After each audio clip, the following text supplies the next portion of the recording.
যেই ছেলেটাকে খাওয়াতে বসি অমনি তোরা এসে হাজির হোস। তোদের নজর লেগে ছেলেটার পেট খারাপ হবে শেষে। আমরা তোমার খাবারে নজর দিতে আসি না কাকিমা, আমরা তো কেবল খেলবার জন্য আসি। চুপ, একদম চুপ, আর একটা কথাও বলবি না মুখ পোড়া। বিজয় তোদের সাথে খেলবে না, এখন বাড়ি যা, ভাগ। মা, ও মা, আমি ননি দিদিদের সাথে খেলতে যাই না। আমি যখন একবার বলেছি যাবি না, তখন আর যেন কোনো কথা না শুনি। আর তোরা এখনো এখানে দাঁড়িয়ে রইলি যে? যা যা, দূর হ।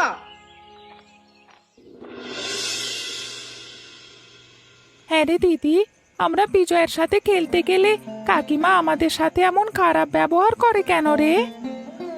মনে হয় আমরা গরিব মানুষ বলে কাকিমা আমাদের সাথে বিজয়কে মিশতে দিতে চায় না। কিন্তু আমরা তো তাদের খাবারে চোখ দিতে যাই না, আমরা তো কেবল খেলা করতে যাই। পড়া ফেলে আবার তোরা গল্প নিয়ে বসেছিস? কত করে বলেছি পড়ার সময় কোনো গল্প চলবে না, তারপরেও বই নিয়ে বসলে তোদের রাজ্যের গল্প শুরু হয়। ও মা, তুমি আমাদের জন্য পকোড়া এনেছো মা, খুব ভালো করেছো। এমনিতেও কিছু একটা খেতে মন চাইছিল। কলমি শাক ছিল কয়টা, তাই দিয়ে ভাবলাম তোদের দুটো পকোড়া বানিয়ে দেই। কিন্তু অপু হঠাৎ চুপ মেরে গেলি কেন রে? অপুর তো মন খারাপ মা। কেন, কি হয়েছে আমার অপুর আবার? বিকেলে কমলা কাকি ওকে আর আমাকে অনেক বকা দিয়েছে। মা, আমরা গরিব বলে ওদের বাড়িতে গেলেই কাকি আমাদের কত কথা শুনিয়ে দেয়। তোরা যাস কেন ও বাড়িতে?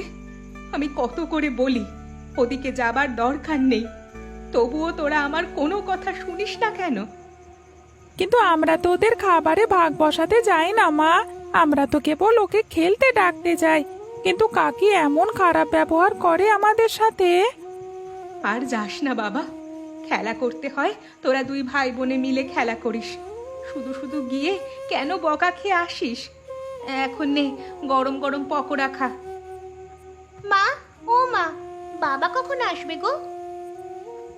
এই তো চলে আসার সময়ই হলো। কাজ শেষ করে তো আবার মদনের দোকানের চা না খেয়ে আসতে পারে না তোদের বাবা। মা, পকোড়াটা খেতে দারুণ হয়েছে। নে বাবা, তোরা খা, আমি বরং রাতের জন্য রান্না করি।